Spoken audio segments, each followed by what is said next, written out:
इस वक्त हम और आप नरकटिया के सरजमीन पर इस्लाह मुआशरा मुहिम जमीयत उलमा जिला के तहत हम और आप यहाँ पर बैठे हुए हैं और हमें और आपको मालूम है कि जमीयत उलमा ये पूरे हिंदुस्तान के अंदर मुसलमानों की सबसे पुरानी तंजीम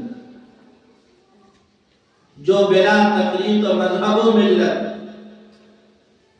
इंसानियत की खिदमत करती है हर मोड़ पर जहां जरूरत पड़ती है। उसी के तहत जब माशरे में बिगाड़ पैदा होने लगा और माशरे में बुराइयां पैदा होने लगी तो जमीयत उलमा ने अपने खुद्दाम को यह पैगाम दिया कि आप अपना वक्त